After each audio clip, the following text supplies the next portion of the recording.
Sounds perfect.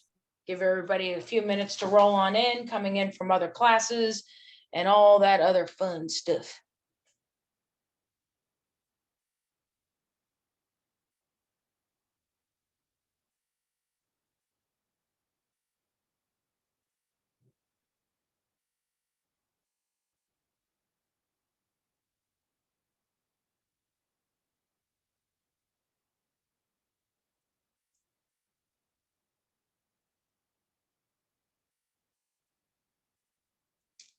Good afternoon, friends. Welcome. I am Lynn from Metalhead Minis. We're going to give everybody a few minutes to roll on in. I know some people are coming in from other classes and stuff, and it's Sunday afternoon. While we're at it, be sure to check out metalheadminis.com, where all the links for the social media and everything is right there at the top of the homepage. Give us a sub on YouTube for the YouTube channel. Give a follow on Twitch. I stream 3 mornings a week, Monday, Wednesday, Friday. The schedule will change soon, but I just don't know exactly when or how that will change. But give a follow. You can always watch the streams after as well. For those of you young folks that like TikTok, I like TikTok actually, and I'm old, so it's cool, but it's fun. But we do have a TikTok. Give that a follow, especially if you're into those videos. And then we also do have a Facebook group. Please send a request to join it, Metalhead Minis Hobby Group, which focuses on tutorials. You can also show your work, ask for comments and critique if you so choose. We also share if there's events going on in your area when we see them, classes, and also perhaps some online contests that are going on.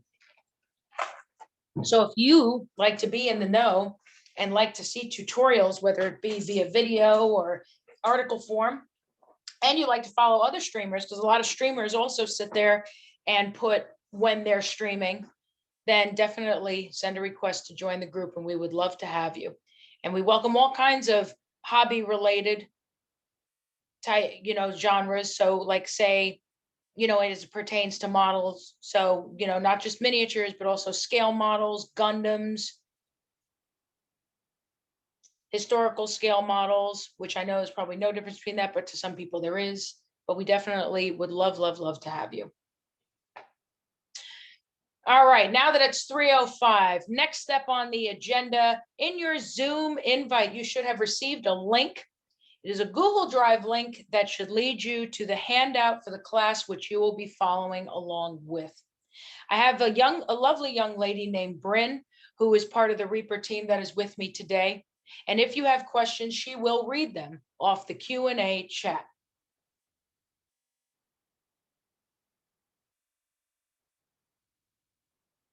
So please be sure to go in and grab your handout, open them up on your screen so you can follow along. It'll be better than this one because yours will be in color and this one's in black and white. So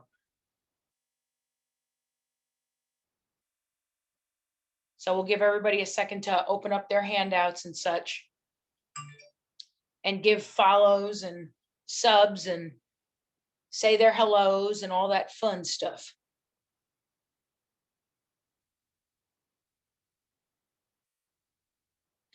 So today's class is Fun and Easy Effects. Basically, the objective of this class is to get you over the hurdle of using products that are outside of your regular acrylic paints.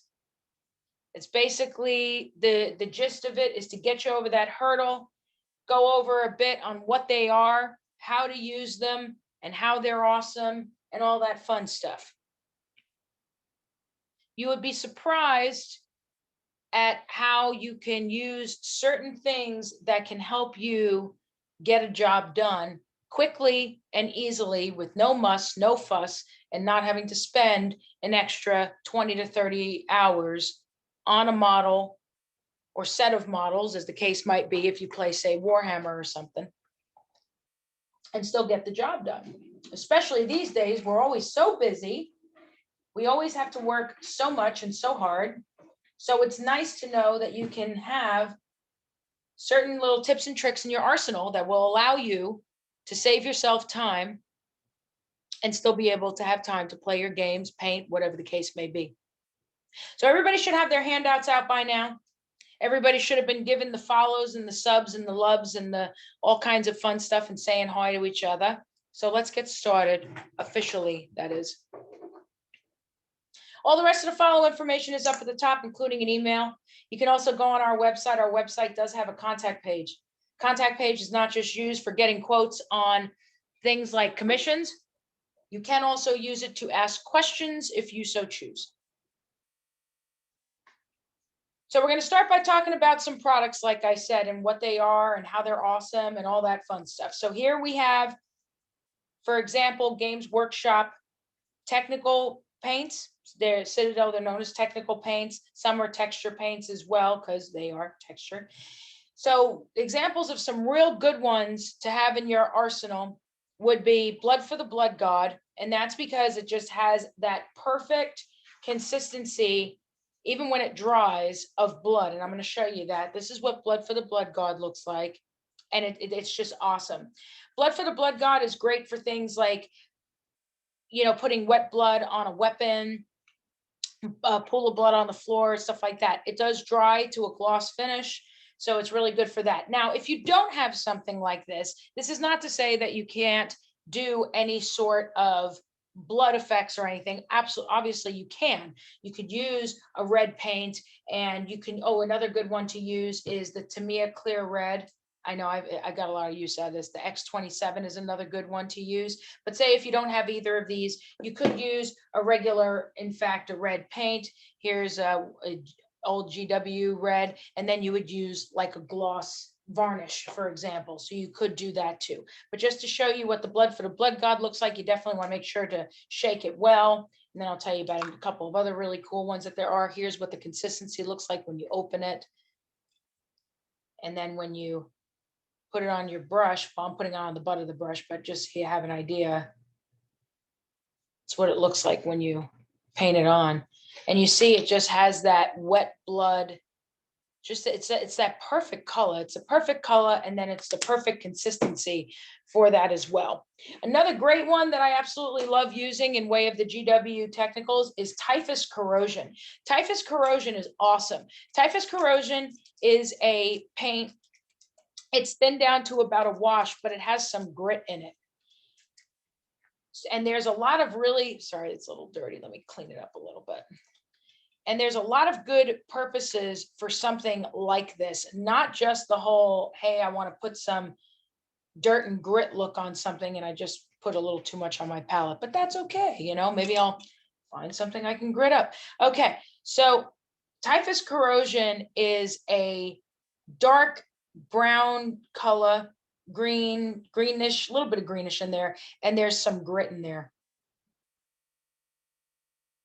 And you want to thin it down if you use it, and you want to use it to put some dirt and grime on something like a vehicle.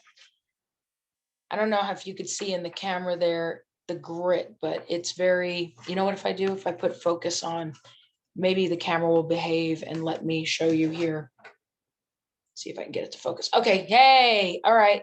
So you see that? So here's Blood for the Blood God, and you see how it's all smooth? Look in comparison, there's Typhus Corrosion. And it's got that dark brown, it's got that whole grit to it. Now that's so you have that whole dirt and grime look thing going on. That's nice. See why I turned off the focus when I put the hand out. You guys would be having a hard time reading if I left it the other way. So anyways, so it has the grit on there. Now the grit, I love using Typhus Corrosion, not just for a whole dirt and grime look, but also I like using it as a base for rust.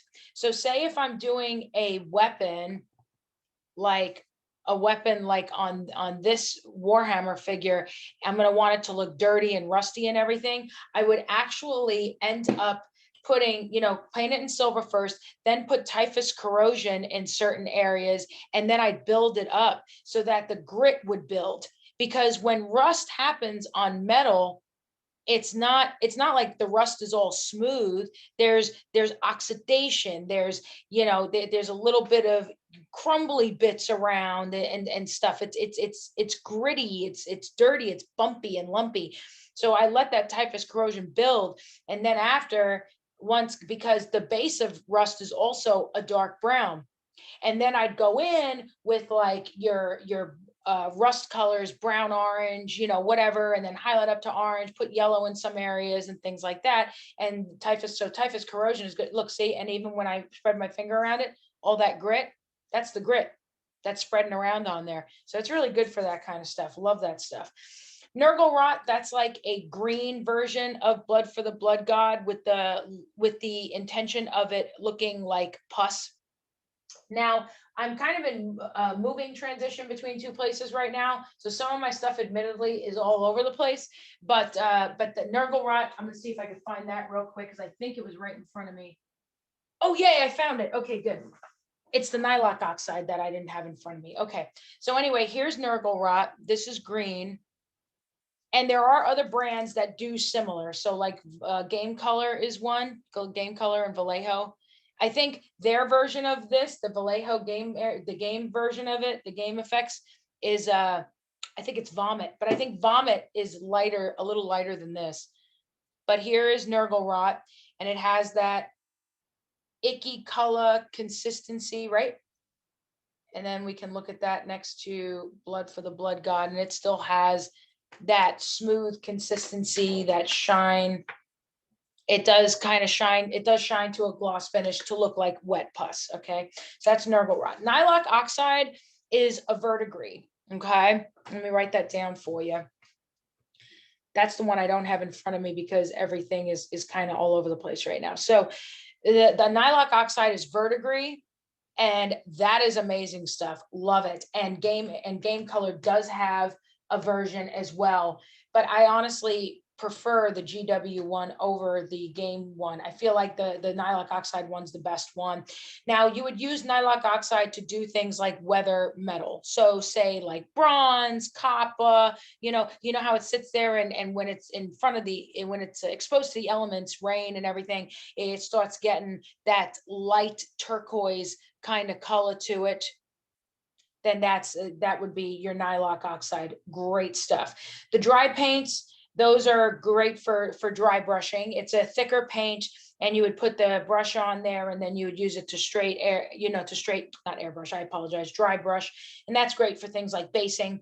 And then the texture paints, those are also primarily used in basing. And I actually have an example here of one of the texture paints. Here's Valhalla Blizzard. It's supposed to look like snow. All right. So, and this goes back to the whole quick and easy ways that you can put things. So here's the texture, Valhalla Blizzard. Let me see if I can put the focus so that I can put it close up for you. See if I can get it to behave. There we go. Oh, sort of. It was like sort of behaving, and then it started being all like, no. See if I can get it to, well, I don't want to paint the camera either, but man, I thought with the autofocus it would kind of behave. There we go. Oh, it did for a second. It was like, I'll let you see it for a second. And then no. Okay. So there's Valhalla Blizzard. And just to show you, and there's other ones too. There's ones that are like this. It basically have like sand. It's like paint with like some Elmer's glue and some sand or whatever in it. So it's like a texture paste. Now, here's another thing of note. Let's say you're on a budget and you're limited on supplies, right? And so you have, let's just say for argument's sake, you have Valhalla Blizzard, and there's a brown version of this. It's called Sterling Mud. It's really awesome. But let's just say you only have this and you're like, man, I need mud, but this is all I got in way of texture paste. That's not a big deal, because the cool thing about this kind of stuff too is you can paint over it. So you can sit there and you can put, as long as you have some kind of a texture paste, because there's larger versions of things with texture paste that you can get too. So like Winsor & Newton makes one, Golden makes one. So you can sit there and put that on the base and then let it dry and then paint it over whatever color you want, orange, brown, it doesn't matter. So that's a real cool thing about texture paints. But the thing is that, just so you know, just in case there's something specific that you're looking to do, the texture in these texture pastes, as the case would be, they do have different grit to them. So like this is pretty thick. And then there are some that have even thinner than that. Like for in GW's version, like there's one even thinner than this in way of the grit and texture in it, I believe called Astrogranite. And then there's ones that are, thicker than that or thinner than that and stuff like that. So just, bear that in mind in case there's something really specific that you're looking for. Okay. Weathering paints, weather effects paints and solutions. Okay. Pigment powders. A lot of people, when they're, especially in the beginning, when they're first painting, a lot of people seem to be very afraid to use pigment powders. And I'll tell you the truth, there's no reason to be. What do you think paint was before it was paint? When you sit there and you go on to Reaper and you buy their paint, what do you think it was before that? It was pigment powder, and then it was mixed with a medium, and then Anne put, her magical sprinkles on it, and then you got paint. Okay, so I can't tell you what's in the sprinkles. Actually, there's no sprinkles, but I'm just saying. But it's pigment powder and medium. So why are you afraid to use pigment powder for? That's silly. But it does have its great applications and purposes. A simple, easy, right off the bat example of how you can use pigment powder. All right, let's say you're painting. We're going to get to something with this guy, but let's just say for argument's sake, this was a trench coat or something like that. And so, you painted the trench coat and you painted it black, I guess, and you wanted it to look, say it's really long. So it would stand to reason it dragged across mud and dirt. So you'd want it to look dirty on the bottom, right? I mean, duh, right? So then what you could do is you can take a little bit of pigment powder in whatever the dirt color is you're trying to do, put a little bit on your brush and just kind of brush it on there on the bottom of the jacket. And then when it dries, it looks like real dirt on the bottom of the jacket. But don't be afraid to do these things. Like, you have to experiment and do these things. Great brands that make pigment powders. Ammo by Mig Jimenez. That is very true. AK Interactive. Oh wait, that's oil wash. I wanted to show you. Oh, here it is. Vallejo. Got a lot of pigments from them. Abteilung 502. I absolutely love their stuff. I love their oil paints too. Secret Weapon makes a lot of really great pigment powders. What I love about Justin's pigment powders too is the color on them. The color is really, really nice. So if you go to secretweaponminiatures.com, please give him lots of love and support and get his get his pigment powders, his washes. He also makes weathering paints. The weathering paints are awesome. I highly recommend them. Why I highly recommend them, besides the fact that they apply nice and they're really, really nice paints, is he is so great at weathering and everything. And all the colors that he has for dirt and rust and tire rubber even is so spot on. So spot on. Because you know how, like, when you sit there and you want to weather and you want something to look a certain way and you mix colors to try to get that right shade. I'm telling you, if you get his weathering paints, it's spot on. You can't go wrong with it. So there's also, so Secret, so I mentioned those. Okay. Vallejo Game Color Effects. Okay, there's different ones. I told you about Vomit. I know that sounds so romantical, right? So there's Vomit, you got Rust, and there's different color rust ones. And then there's Flesh Wash, there's Blood, there's like different ones. So they're really good for that too. Wilder weathering products. You're not going to hear too much about Wilder. I mention it because there are scale modelers and historical modelers that take this class as well. And Wilder is usually where I tend to see it, is at where I tend to see that brand of product, I should say, is at places like historic model shows and scale model shows. I don't usually see it in more modern fantasy D&D, type surround areas, events, and what have you. But if you do some historic and scale modeling too, then now you know that there's this product as well. Vallejo weathering products, which would apply to the pigment powders, and they have washes too. I'll show you that. I absolutely love the Vallejo model washes. Oh my God. So I have the dark rust, the light rust, their yellow is really nice. And they have this dark green that is to die for. I absolutely love it. And they're black. And they also have a blue-gray Alma one that I absolutely love too. And it's like this really nice steel blue-gray color. It's amazing. Anybody have questions so far? All right. So other products that there are products that do certain effects on you, and you can use it on your basing. So there's nature effects, for example. You can use it on your vehicles or on the models themselves. So some examples would be, and I forgot to pull them, but I have some right over here. Wet effects, dark mud. Okay. I have everything everywhere. It's like, wow. Okay. So some examples. So here's the nature effects one. It's actually in the picture. And this one is dark mud. So when you open it up, oh, I used this one not too long ago. It just made a weird noise. And after a while, when you use it, okay, so something of note I have to tell you about this though.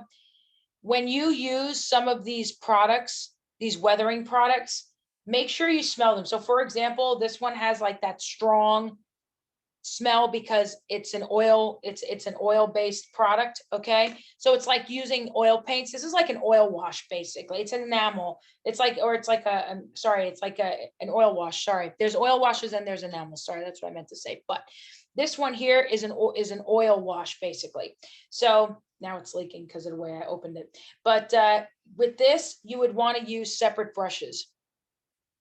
If you use an oil wash or something that, you know, has that smell to it, don't use the same brushes that you use for your acrylic paints with those brushes. You want to use a synthetic brush. I would say go for something like Total Cheapy or whatever. Like, don't use an expensive high class brush. And then also you're going to want a product like a turpentine to clean the brushes after. So I use an odorless turpentine. It's called Terpenoid. And let me write that down for you.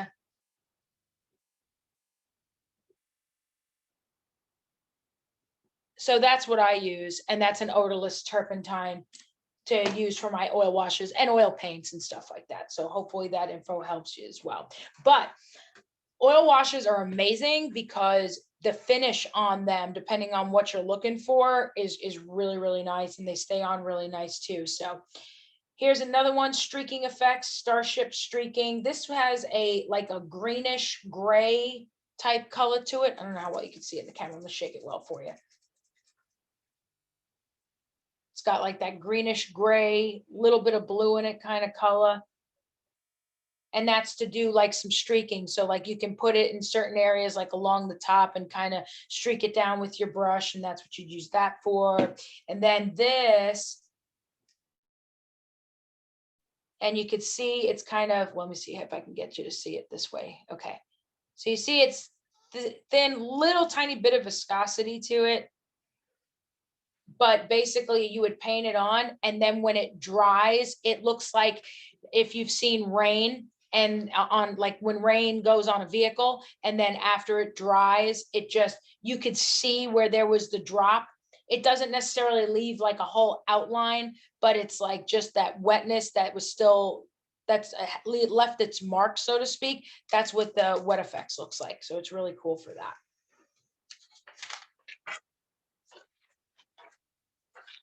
So we're going to have some fun with washes and inks in a little bit. And you're going to love what these can do for you, especially in times when you're in a rush. Okay. So washes and inks. Washes are primarily used to quickly create shadowing. They add to the effects or can be used to paint straight over primer. We're going to get to that in a little bit. Washes are made by companies such as Secret Weapon. I have all the Secret Weapon colors of washes. They are amazing. Oh, one that I put out on purpose to show you that you absolutely need in your life. Where did I put it? Oh man, I put it out. Oh, here we go. Baby poop. It's a color you absolutely need in your life. Not just because of the name, but you know, but this is one that's like a brownish green kind of color. And it's like that perfect, dirty, icky type color. See how it has like that greenish and that brown? It's really nice. It's got a little yellow in it even, at least from what I've seen.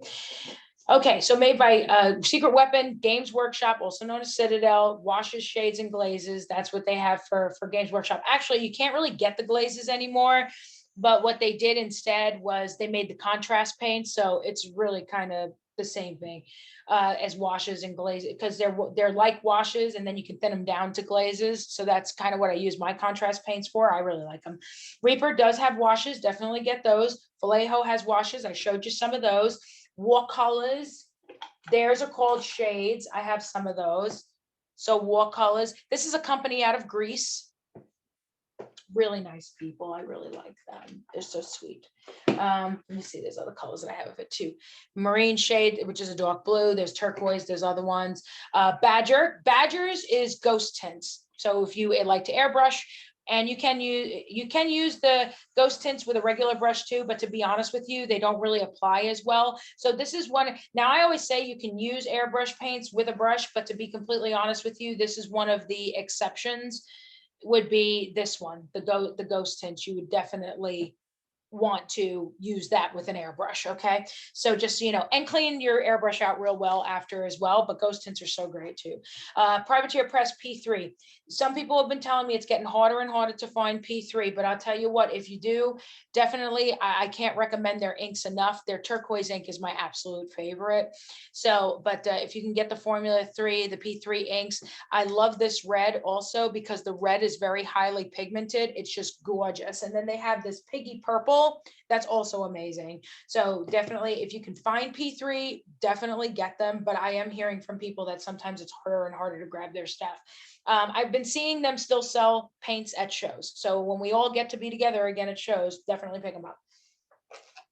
Okay, so we're going to see some fun with washes soon. Tamiya Clear Effects. So I showed you the clear red for the blood effects.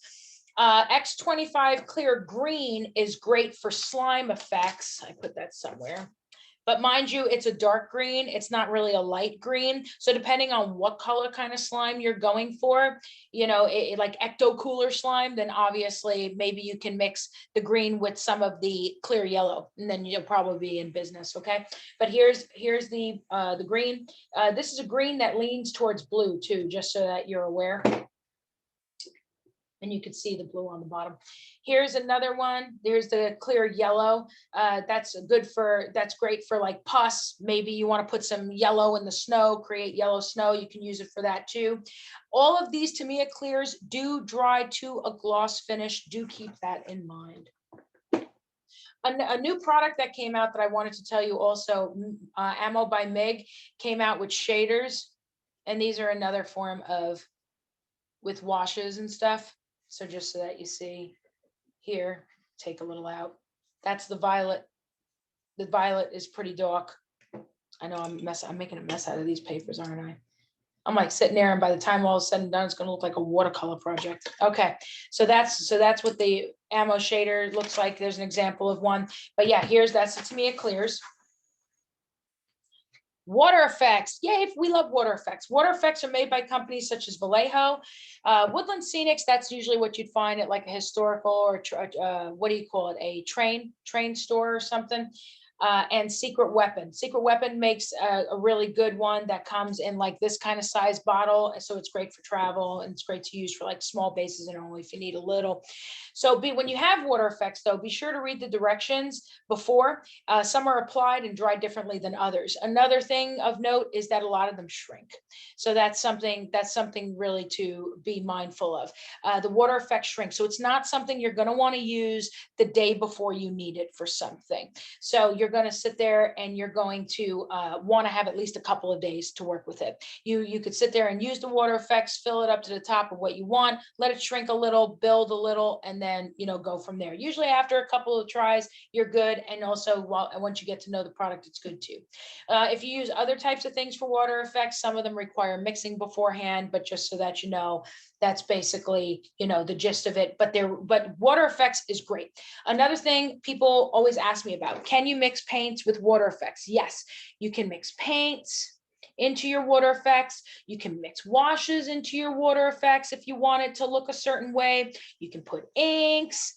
And you can put even pigment powders. However, do note that if you do use pigment powders in with your water effects, really mix it well, because remember, it is a powder, so you're gonna have to mix it well. Okay, so just so that we're aware. Texture paste, we already touched on that.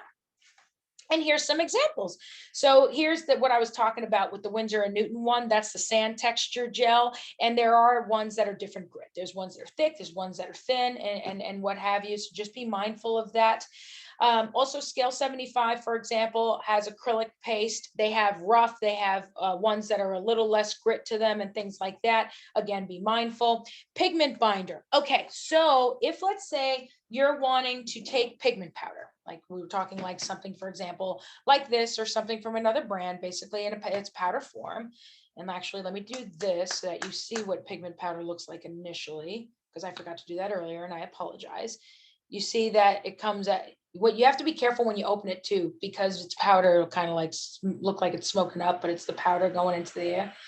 So if you're allergic to dust and things like that, just be mindful of that. But here's an example of a pigment powder. So because it's powder, all right, if you wanted to, let's say, take pigment powder, say in a dirt kind of color, and you want it to look like caked up mud, let's just say, you would take this, you could take pigment binder, or take something like Elmer's glue, but thin it down like quite a bit, like a lot. And then you can paint it on in the areas that you want your pigment powder to go on. And then put the pigment powder on, tamp off excess where needed, kind of as if you were applying glitter or basing flock or something like that. But then as you build more, if you want it to build a certain way, then you have to kind of be careful. So if obviously you don't want it to be that you pile it up quite a bit and make a lot of dirt come into one area, and then say you tamp, and then like a bunch of it kind of like chips off. So, in the beginning you could tamp a little bit, but once you keep building, then you're going to want to be a little more careful. Perhaps take an old brush or something that's soft, and then just go around and kind of carefully take it off and clean it off and stuff like that. So that's an example of what pigment binder is for. There is a video, I believe, on my YouTube channel where I work on a chaos, I believe it was a chaos vehicle, and I used pigment binder in that. So definitely, take a look at that. That'll help. There's other kinds of texture paste too, like this one here, golden. It's crackle paste. So if you wanted to do like a cracked earth effect, it's easy. And if you use your Hobby Lobby or your Michael's 40% off coupon, whatever you choose, whichever store you like to shop at, I think I paid like $8, and it's like that big. And so when you put it on initially and you spread it, it doesn't crack initially until like after a little while. You see over the hours that it dries. After, I think it started crackling like this, like after 4 or 5 hours, you started seeing it crackle. And then eventually it turns into cracked earth, and then you can paint it whatever color you want. Good stuff. Quick and easy, people. That's what this is about. Then we're going to get into tips and tricks and start futzing around. And I'm going to show you something real cool you can do in regard to zenithal priming and washes and inks. And then I'll shove you off on your way so that somebody else can teach you awesomeness. I'm kidding. Well, you will be off to teach you to learn awesomeness from someone else. I won't be the one to do it. So, but anyway, Oohoo, all-purpose adhesive. If you have a friend overseas that can get Oohoo and they're going to come see you in the US, tell them to pack some in a bag for you because it's not that easy to get this stuff. Not here anyway. I find you can order it online. Okay. But you can't just, from what I've seen, unless something's changed recently, from what I've seen, you can't just waltz into a store and be like, I'd like some Oohoo, please, and just easily get it. But there's so much great stuff that this stuff can do. It's amazing. And again, moving stuff is everywhere, so I don't have my Oohoo with me, but Oohoo is great because it's a very clear and thin glue. And so let's say you put a little drop. When you put a little drop, you could sit there with, like, say, a toothpick or even the back of your brush. And when you pull on it, it starts getting stringy.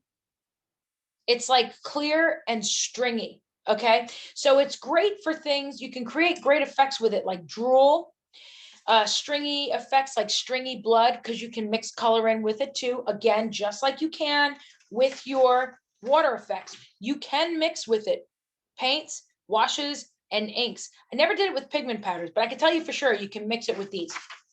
because I've done it in order to do like stringy blood effects, like stringy, like what's it called? Sinew, or is that what's called? Pus, gore, and even spider webs. We'll go over that in a second.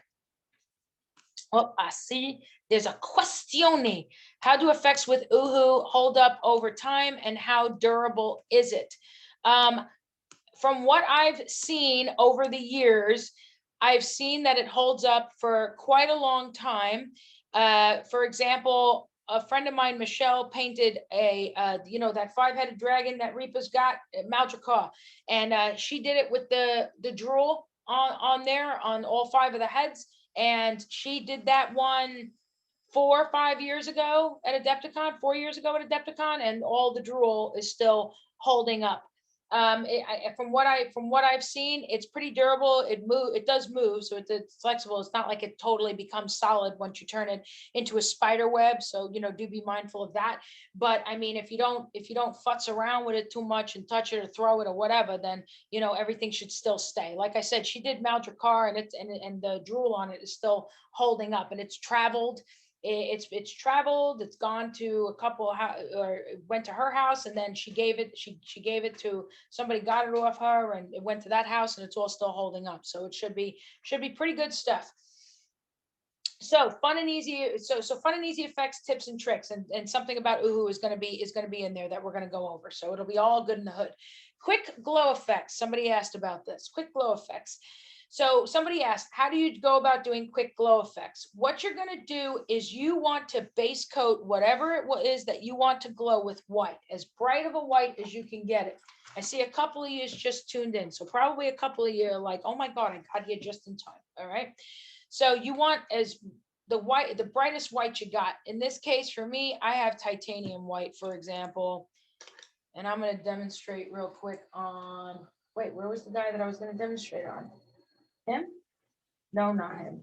Where is he? You? Yeah, you're gonna have glowing eyes. Yeah, you. Okay. So I'm gonna show you with this guy here. So what you're gonna do is you're gonna get the brightest white that you can possibly get. If it's a really tiny spot like this, don't thin it down, because then otherwise you're gonna sit there and it's gonna pool, and then you got to do cleaning up, and then you're really not making life easy for yourself then at that point, are you? So let's just say, so we're putting white. That's a pretty bright white. Don't you agree? I agree too. So then you sit there and you base that part white, as white as you can get it.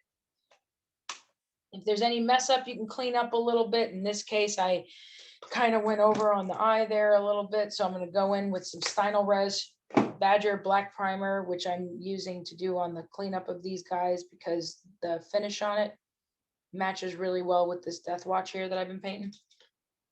It's for a client. I'm sure he won't mind that I'm using his model for this. He's a cool, easygoing guy. And I just managed to take off some white. All right, go me. All right, actually I fixed it. Okay, let me get this to dry.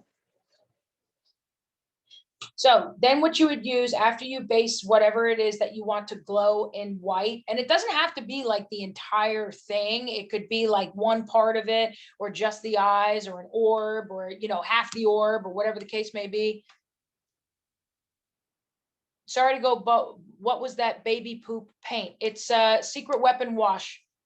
It was a Secret Weapon wash that was a dark green brown color from the early days. The early days of Secret Weapon.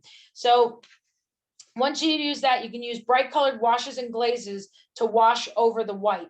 Since washes and glazes are thinner in consistency than regular paint, I can't speak English today, the glow color will pool in the recesses and show the white as the main highlight. See?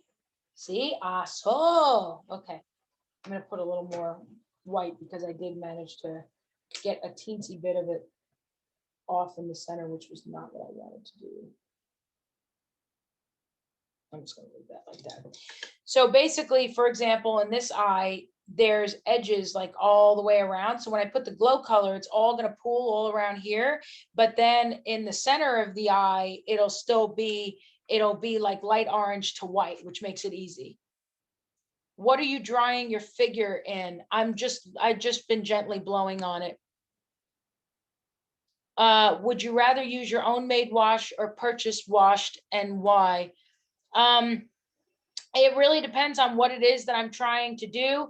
Purchase wash just saves me time in having to grab a medium and do mixing. So it's just, I already have these things at my disposal. But making a wash is great for when I'm traveling, let's say. And if, let's say, I only have a limited amount of room to pack stuff, then in those times, it's great for me to use a made wash. But I prefer already done, because then I don't have to do any extra work. And usually I have to move very fast paced and quickly to get the job done. So we have white here. We got an eye that's ready to do some glowing. Now there's different colors that you can use for glowing.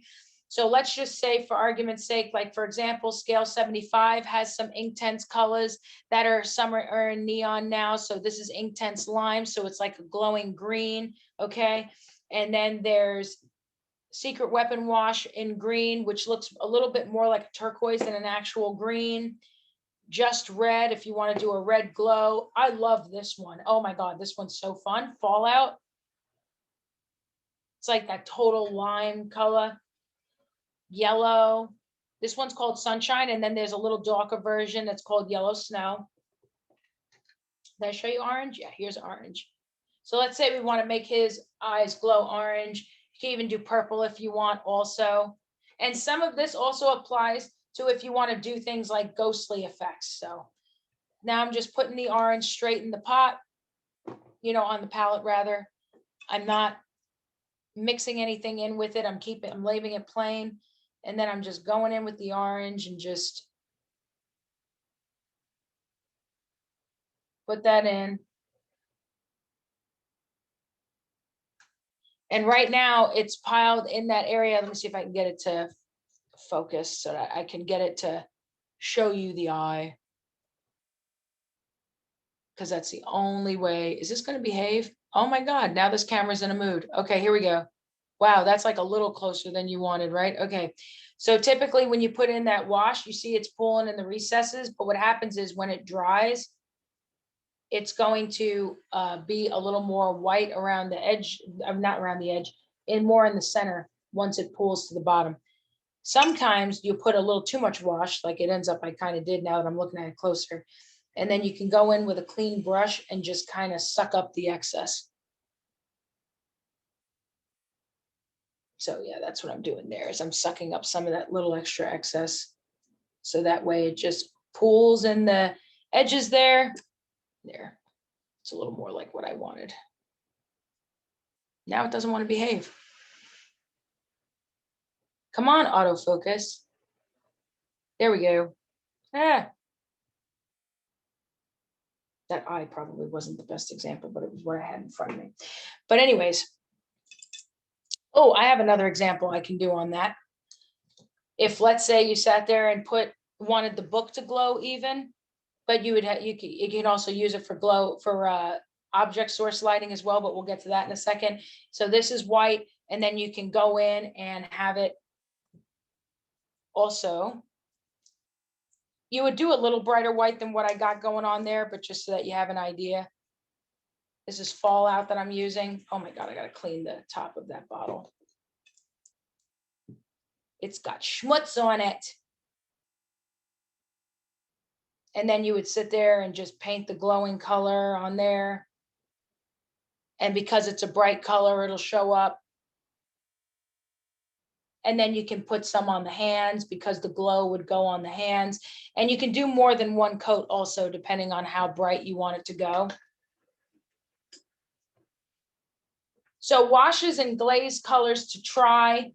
If you use GW glazes or thin down the contrast paints, let's say, you would primarily use a red, a blue, a green, or a yellow. Secret Weapon washes in red, orange, Sunshine, and Fallout, which I showed you. If you use P3 ink, be sure to thin them down, and it's because they're very highly pigmented. And otherwise, it'll just like totally be all color and like not light enough to show that highlight. Any product recommendation or tips on painting transparent plastic to give them color but not eliminate the transparency? That would be definitely Sorry, am I fixing the white balance there? No, I was trying to take off the focus. Okay, so my recommendation is usually to take wash it, like if you're using a highly pigmented wash or ink, is to thin them down and then go over the transparent model and then gradually build on it so you have more control of the product. Because if you sit there and go straight from with the highly pigmented ink or wash, and the wash has like a lot of pigment to it, and you go straight over the transparent model, there might be a little more color on there than you want. So I usually suggest either way to thin them down and then go over and build. Ghostly effects, they're done similar to glow effects, same idea with the white base coat and then applying the wash for a ghostly color. Good colors to use, GW Nylock Oxide. If you're into Warhammer, you might have seen a lot of photos where they're with the Night Haunts, for example. That's how those are done. It's like white, and then they put the Nylock Oxide over it. GW Druchii Violet, which is their purple, or similar color, blues and greens and things like that from other brands. Blood effects. You can mix red thin paint, ink, or wash with Uhu or water effects. If you use water effects, be sure to give them time to dry. And remember that most of them shrink. And you could take red thin paint, go over, and then apply with gloss varnish over the red paint to give the appearance of red blood, of a wet blood, sorry. Blood splatter. This is another reason that people like to come here. So what you would do is you apply red paint onto the bristles of a toothbrush and then flick the bristles of the toothbrush towards the general vicinity that you want the blood to splatter. Keep in mind that this is going to be random, all right? Another way you can do it, I'm going to show you this in a second, apply red paint onto the brush and do short, hard blows. Keep in mind that this technique, and depending on how and if how much you thin the paint, that the blood splatters are going to be larger, okay? So we're going to do that real quick. I'm going to show you that. So what I was talking about, we're going to use the P3 red ink for this because I think that'll be good because it's already thinned, and then we can rock and roll on that.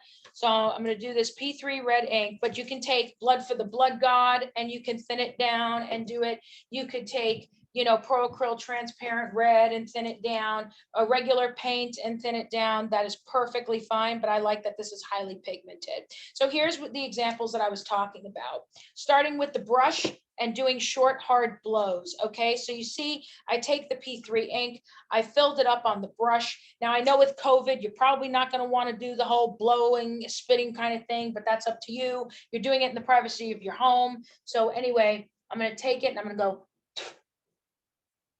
I didn't do any spit, that is just air with the paint that was on the brush, and I created that splatter. And this goes back to, you see how it's like there's bigger drops, there's some smaller ones, but here's some bigger ones too.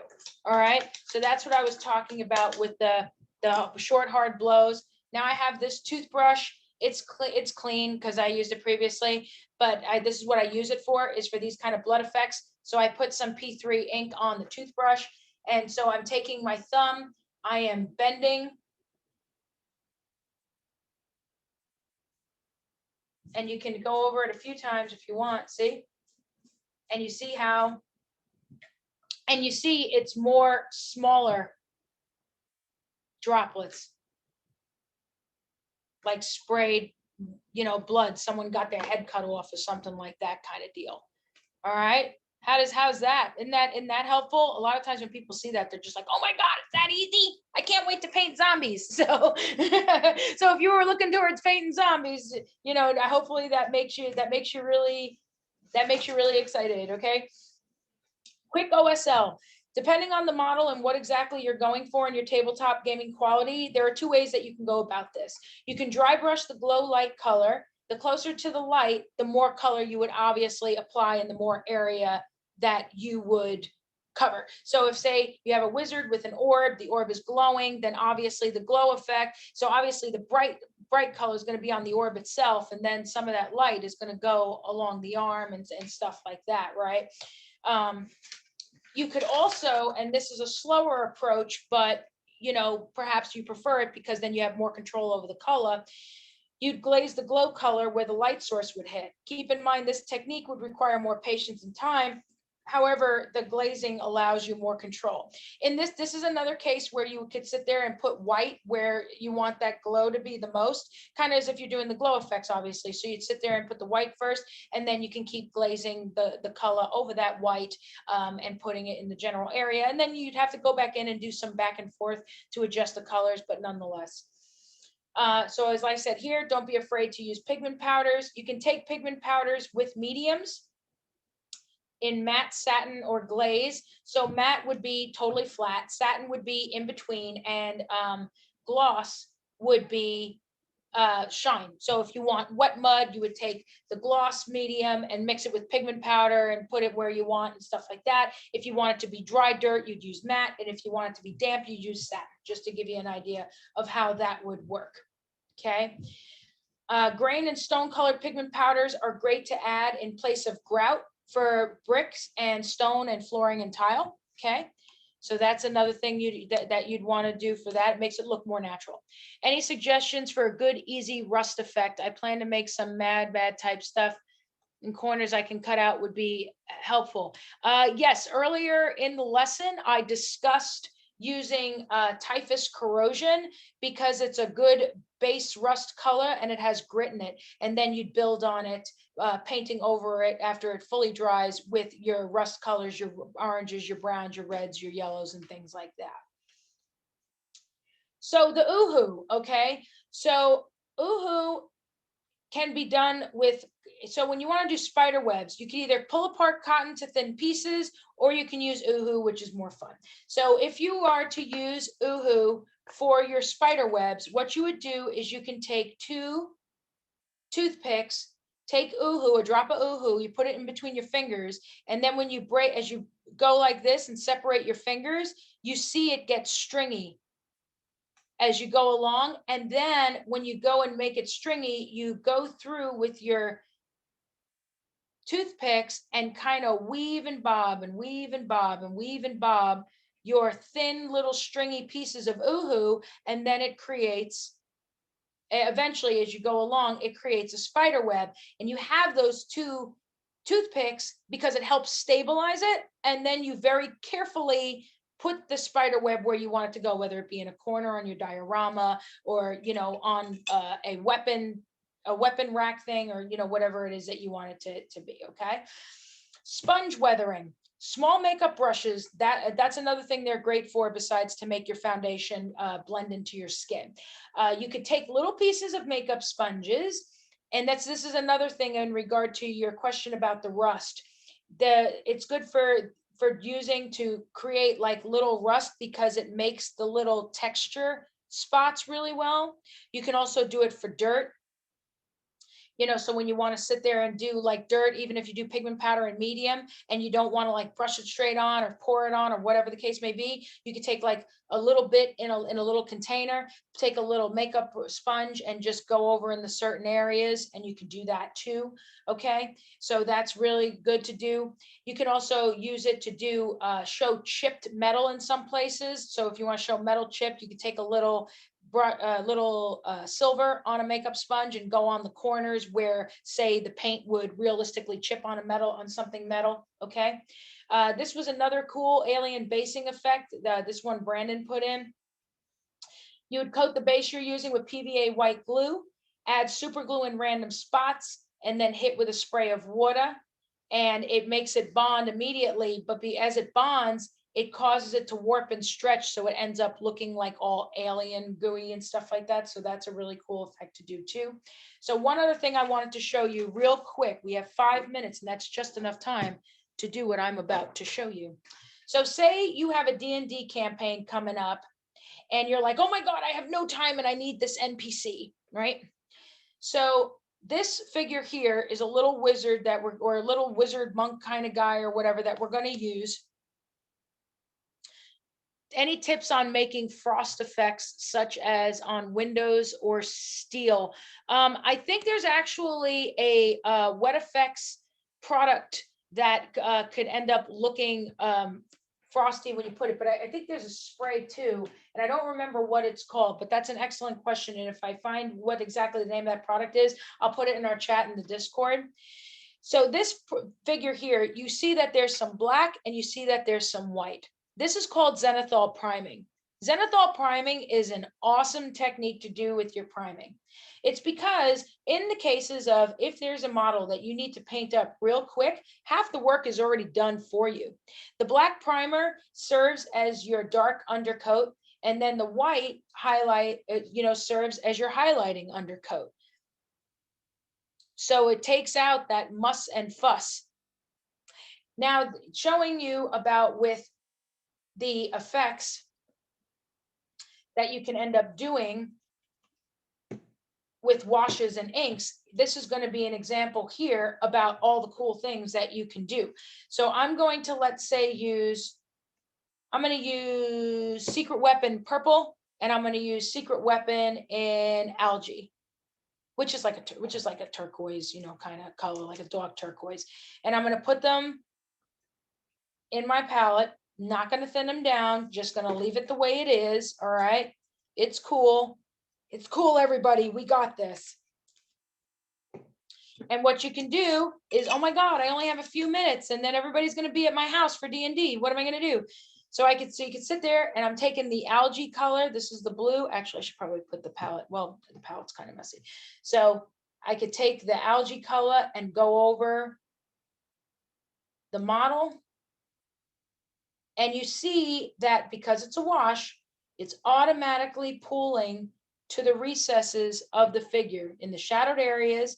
And then where there's the white primer, there's already some highlighting happening. Like it's a little bit of a lighter color here. Do you see that? I'm gonna close it up for you in just a second.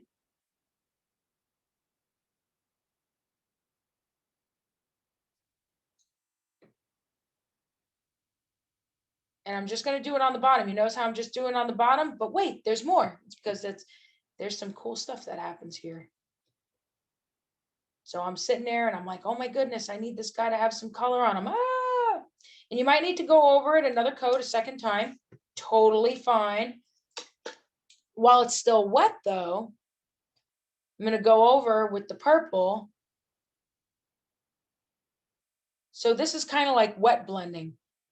And right now, yes, I'm painting over the belt and everything else and the collar, but that stuff you can go over after, you know what I mean? Like after you finish, but in the first couple of minutes here, I'm getting most of this model painted. That's the important thing because I don't have time, let's just say work kept me late, or, the kids were acting crazy, or, it could be any number of things of why you didn't have time, but you still want to have time to play your game because you deserve it, because you worked hard. Why shouldn't you? And you see here, I'm painting sort of over the edges here on that algae color. What's going to happen is when it dries, those colors are going to blend together. Isn't that cool? And it's going to look as if you spent a bunch of time doing this. Now, if you guys were at the event in September, I taught this too. And I was sitting there doing, I did a ghoul kind of guy, and the colors blended in really well. So in some cases, like I said, you might have to go over twice, but not a big deal. But you see, in 3 minutes, look how much I managed to get done. And there's already some shadowing. There's already some highlighting. And let me see if I can get it to focus.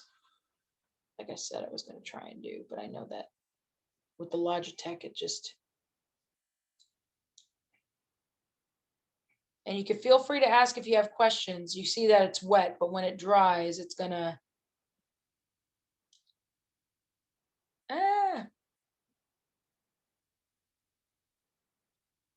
And if some of you are getting ready to go to other classes, I think there's other classes, a lot of classes at 4 or whatever, then you can always come back into the Discord chat too. And because we have a Discord chat in there, there's some links in there, the handouts in there.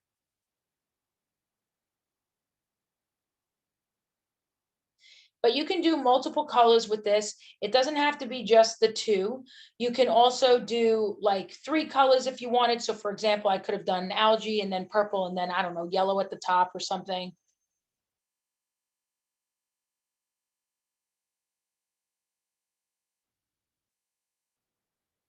And you just go in, and then I can continue with the glowing on the book. And then you can have a model painted in just a few minutes by just doing zenithal priming, figuring out what you want your light source to be after you prime it all black, go in with the white, and then just go in with different washes and inks for your colors. And you can create some really cool characters really fast. This is really especially a great effect for things, like I said, ghouls, ghosts, something that's just pretty much all robes. You can even do it with flames too, and then go in after and put some darker colors on the edges for that whole burnt look and everything. So that's something you can do too. I'll be sure to put a picture of this in the chat for you. I still got to do a picture of the face from the chat from yesterday too. But if anybody has questions on other things that you can do, afterwards, you just go in, you take a few minutes, paint the details and everything.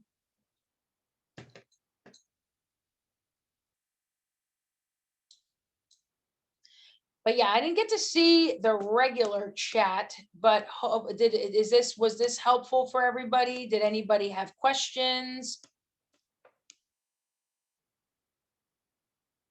Did you guys learn a lot of fun stuff? Oh, there's the chat box. I never even opened it. It was quite a crash course. Yeah, there's a lot in a little thing, but yeah, when we did the test group and stuff.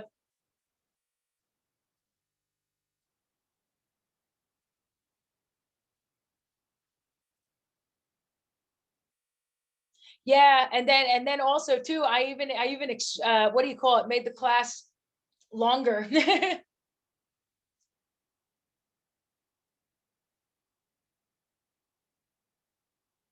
Yeah, live class with demos. Yeah, once we sit there and get to do live classes, it's going to be so much more fun, because it's true. I get to do a lot more demo, and we get to do a lot more hands-on stuff. So, but yeah, I'm glad you guys enjoyed it. Thank you. I know it really was a crash course. There's a lot of stuff.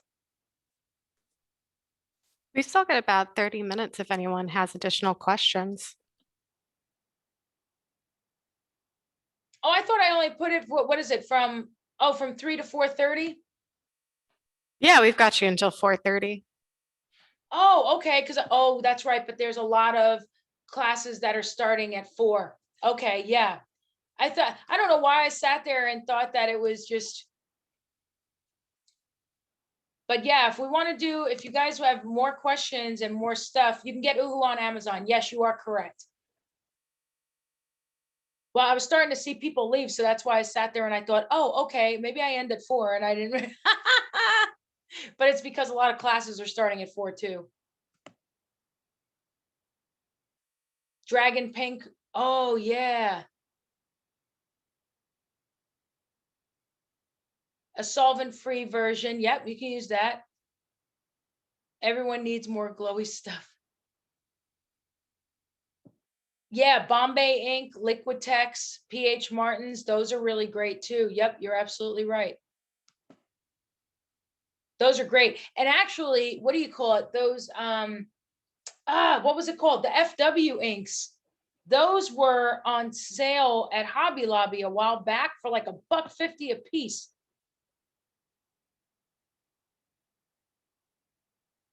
Yep, the hairspray technique, hairspray and what was it? Toothbrush.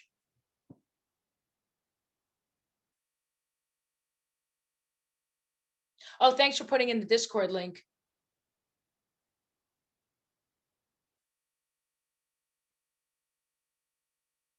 I missed some messages. I got another yeah, I know a lot of classes were starting at 4. I didn't even think about it. Sorry. Wait, I feel like I'm missing some matches. Oh, here you go.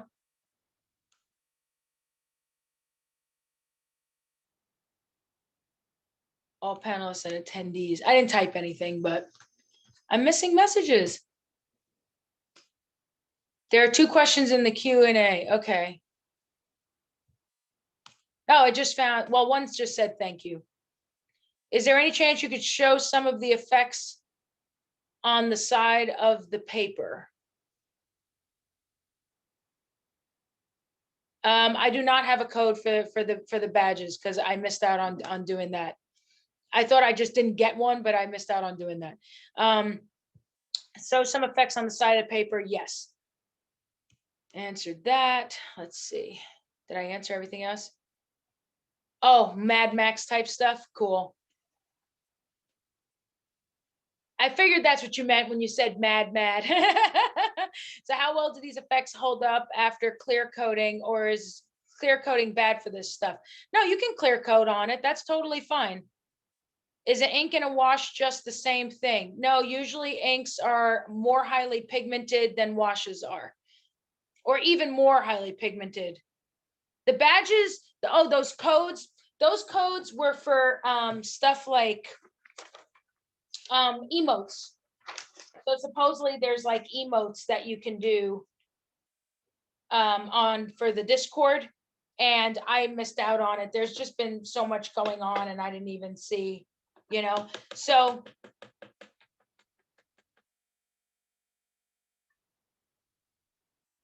yeah, the Weathering 101 class, which one? Oh, Greg's Weathering 101 class is so awesome. Or do you mean Justin's Weathering 101 class? Didn't Justin have a weathering class too? His is really good. So Becky, what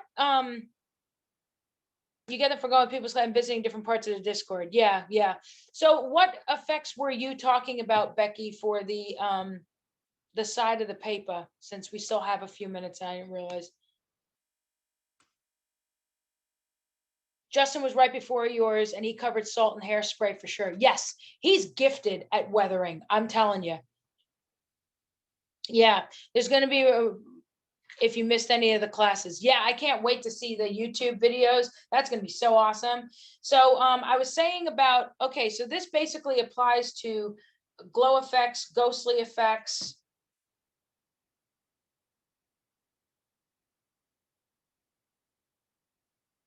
Sorry, I'm trying to focus on putting the white paint on. How well you can see it.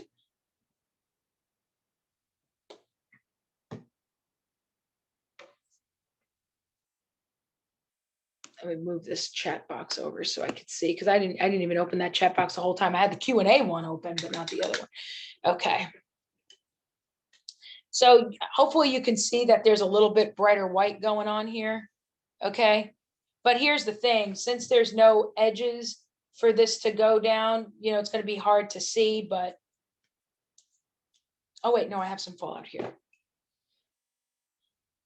So you can either thin down a glowing paint or whatever, and then put the glow effect color over it. And then what's supposed to happen is, if let's say this was an orb area, it would be that the wash color goes along the recesses, along the edges there. And then it's supposed to be, if let's say this was a glowing eye, that was an orb, then it would be that the glow color would go around the recesses. And then because this would be spherical, then the wash would go down and then would show in the center a lighter, more highlighted color, and then it would look more like it was glowing. The ghostly effects, kind of the same thing, because depending on, usually like if it's a ghost, it's got like flowy fabric and stuff like that. So then the glow color would go into the recessed areas of the folds and everything else. And then would also be that highlighted color in all the raised areas. So let me think what else. Pigment powders. Maybe I'll show you some of that. So pigment powders are really, you know, thin grit, powdery type deal. You want to use, so the ones to use, let's say synthetic, this is the black, this is supposed to be iron oxide, and you see it's powder. It's just, you see how easily you can just take a brush and just sprinkle some of that pigment powder on. You can dust it. This goes back to what I was telling you about. If let's say you were painting a trench coat and then you wanted there to be dirt on the bottom, then you would take a brown colored one. Yeah, see, you take like a brown colored one or whatever, and then you can lightly dust it on the bottom of the jacket.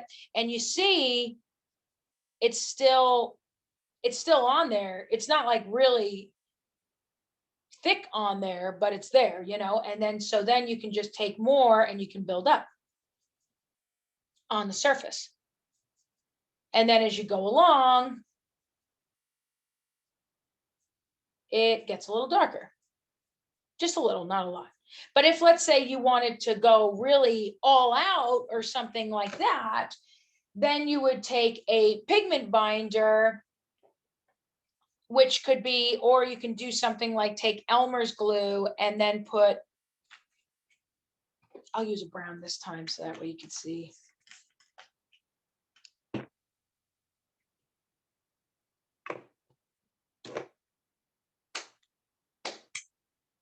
I'm going to use this secret weapon color. Here's a rust brown. Would you do that while the paint is wet or dry? You can do it when the paint is dry if you just want it to be a dusting, but if you want it to be thicker, then you can have it wet. So say here, I got some pigment binder. I'm going to put it over here, I guess. And I didn't really clean the brush beforehand, but that's wet there, right? So I'm going to take another brush that's dry. And you see I got some pigment powder on there.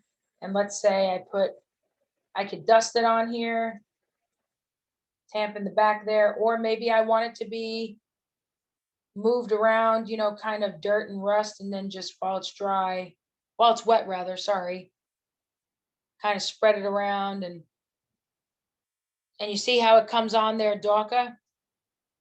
And then I'm going to go back in with some more of that stuff just to make it more even. And you see, look, I went back in.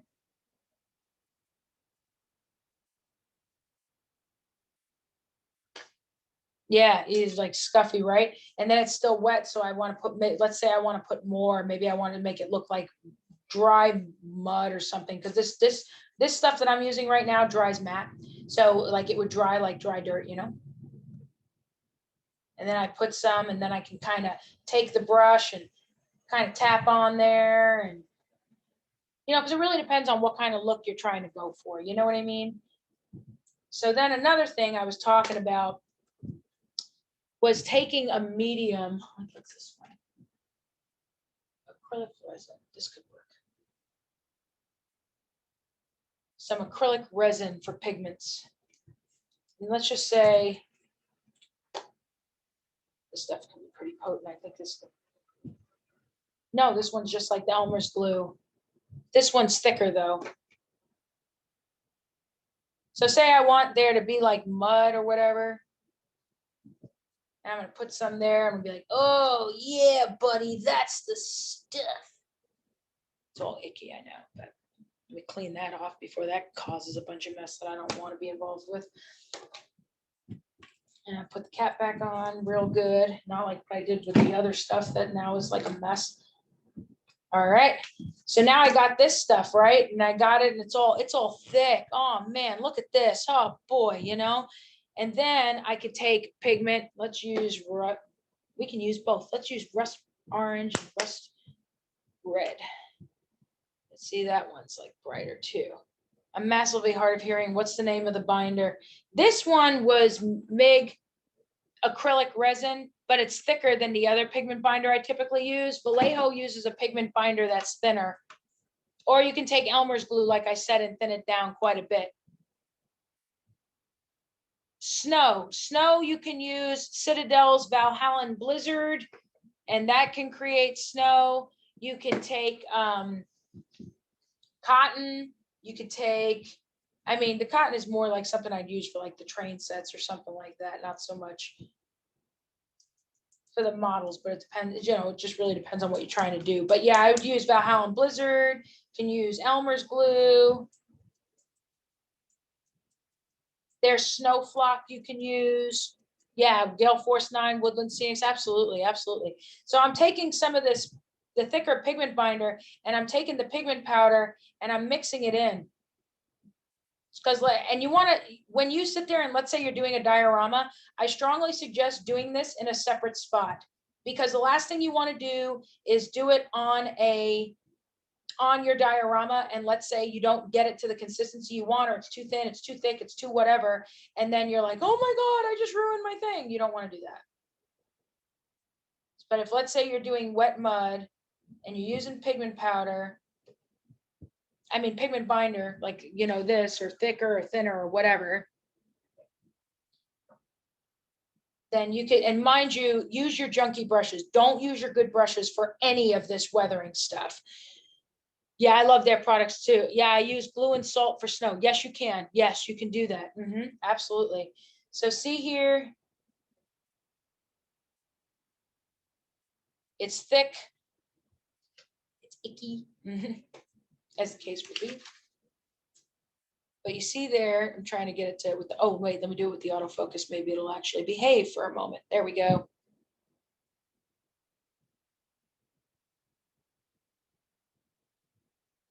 And mind you, this stuff dries, so it's gonna start getting harder to manipulate and move around.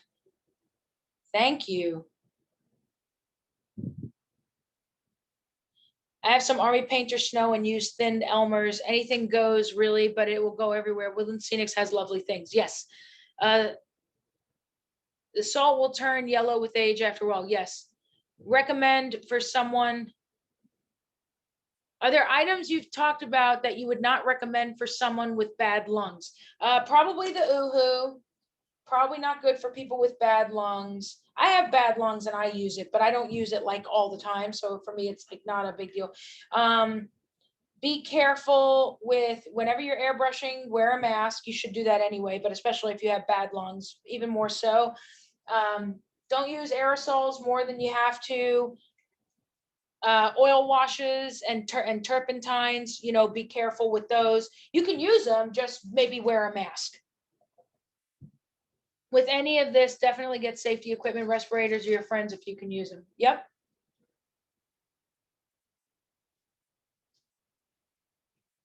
Respirators are good. Masks are good to use and stuff. Don't eat any of it. You definitely don't want to do that. Becky, was there something else that you wanted me to show on the side with the paper? Was that helpful? Oh, let me show you that one ink I was telling you about. Piggy, purple, turquoise. Now I can't find it, of course. Oh, no, wait, I did. I found it. Okay. You're welcome. This has been informative. Well, thank you. Okay, so these were the two inks I was telling you about that are awesome from P3. The turquoise ink is my absolute fave.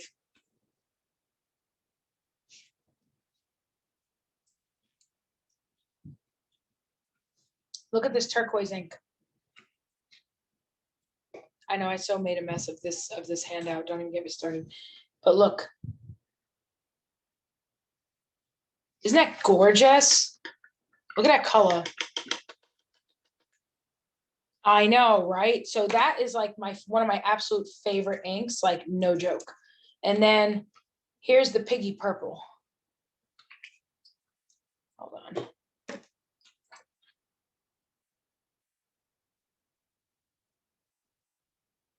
It's this really nice royal violet. You send me your right? Mail it right over to you. You open it, it'll just like poof. Yes, those are the P3. Yep, absolutely. Yep. And then the blood splatter effects that I showed you, that was all done with the P3 red ink. You see how highly pigmented that is? A highly pigmented red, love that stuff. And then I showed you this pigment powder, like I opened it up, but I didn't like show you. But here's another pigment powder that's really pretty. This is the Abtulong 502. Let me put it in a clean spot here. But this is the blue. It's a sci-fi one. It's marine blue, but this is like, this was from their sci-fi set, I believe. Let me see if I can get it to behave enough to show you how it looks. And then there's metallic pigments too. We're starting at the end of the class, so be sure to ask any. Yeah, they are very, inks and washes in general are very versatile. That's what I liked about showing this to you guys. So yeah, this is the marine blue pigment powder from Abteilung 502. This brush is kind of wet, but at least it shows you the color. Look at that. Isn't that gorgeous? And then pigment powders can also come in metallics.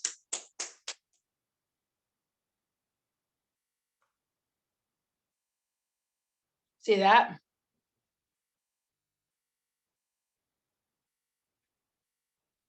Mm-hmm.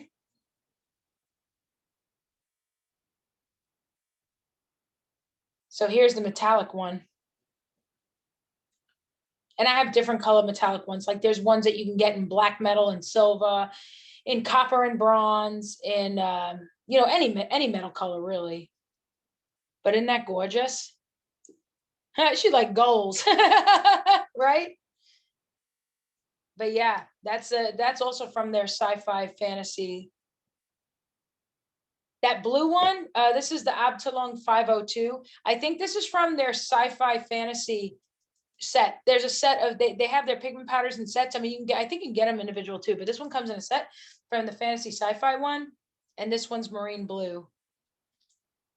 But their pigment powders are fantastic too. And I love their oil paints. I have like just about all their oil paints.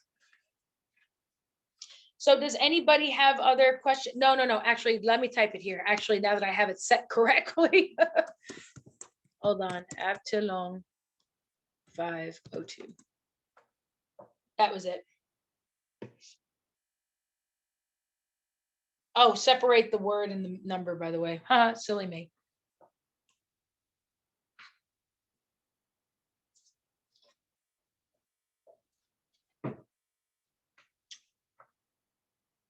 Does anybody else have questions that they would like to add to the Q&A?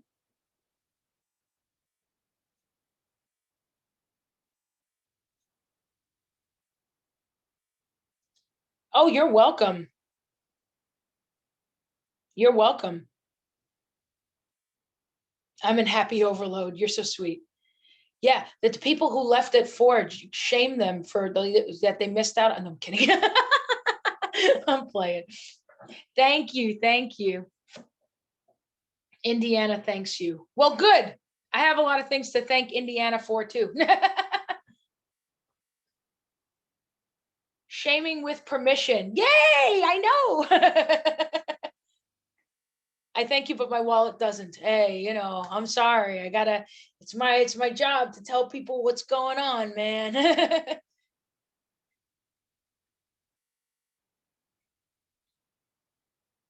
What's your best or favorite way to use blood for the blood god? For the blood splatter effect that I showed you, blood for the blood god comes out perfect because it has the perfect color, the perfect consistency and stuff. So,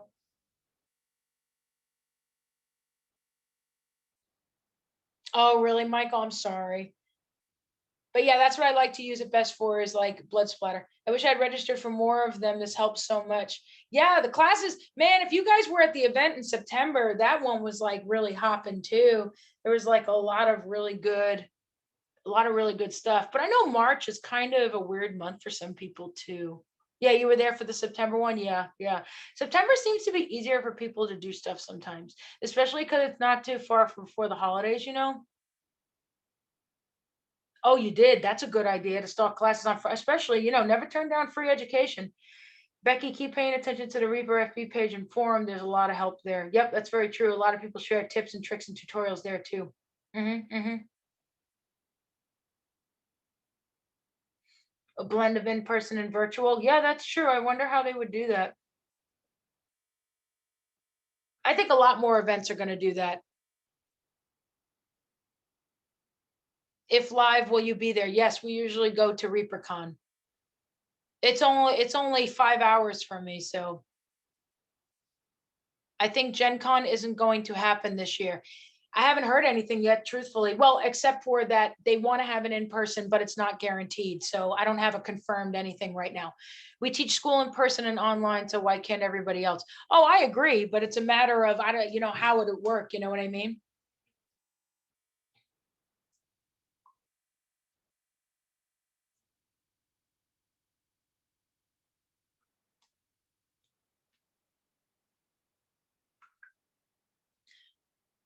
I know. I'm of mine, no cons this year either. I'm in the same boat. So I just turned around. I was like, hey, let's go on some trips, you know?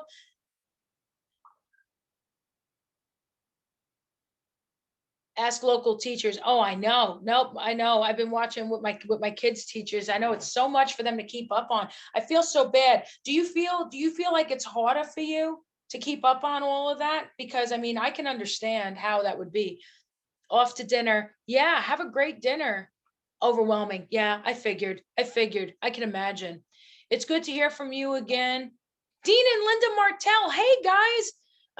And see if only your hands would you be able to make origins in September. Somebody else asked me about origins in September, and I also got invited to Nova, and we're not sure yet what we're going to do in way of travel. So when I know, you guys will know.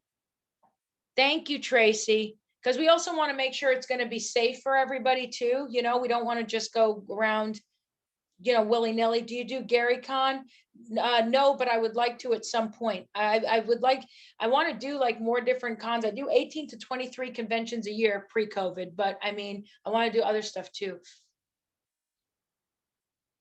Thank you. Thank you.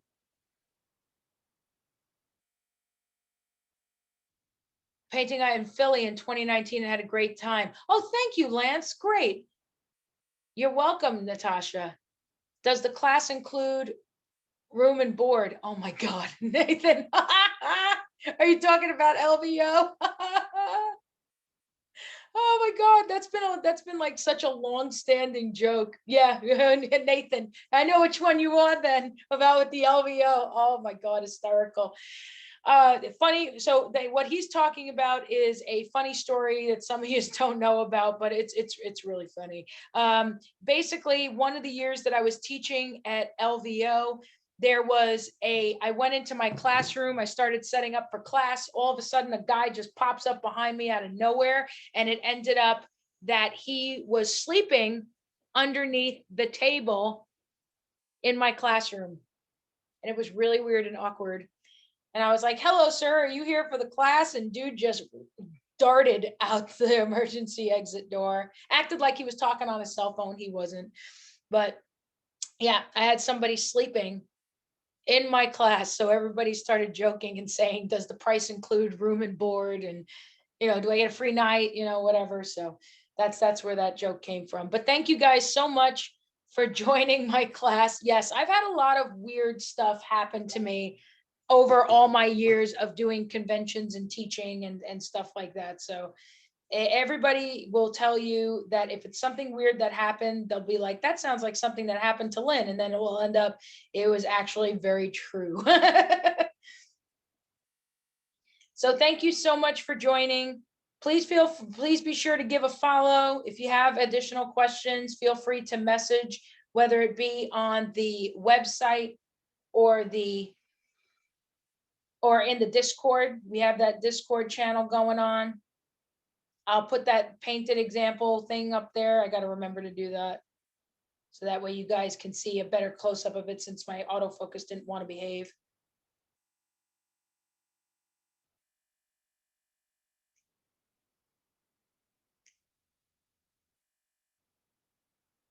Thank you. Thank you. Yep, definitely. You definitely never turn down free education, right? I mean, and a lot of these classes there's so many classes taught by so many different great artists at this event. You guys should totally go to all the ones you can. Yes, hopefully we'll see you guys at the next ReaperCon too, the next time we can all see each other live. That would be very, very nice. I know everybody misses seeing each other and painting and stuff like that. I'm going to have to check YouTube and post some of the ones I missed this time. Yeah, I'm going to do the same thing, actually. I can't wait to see which ones I missed too.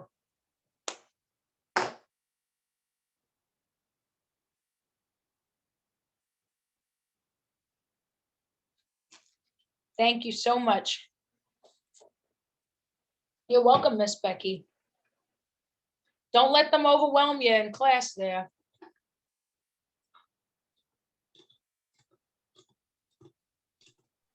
All right, Lynn, I'm gonna go ahead and end the session in case you have any other notes you wanna let everyone know. No, I don't have anything else. Yeah, we can just have it me and you for now. Okay, I'm gonna go ahead and end the session then. Thanks everyone for coming. Thank you.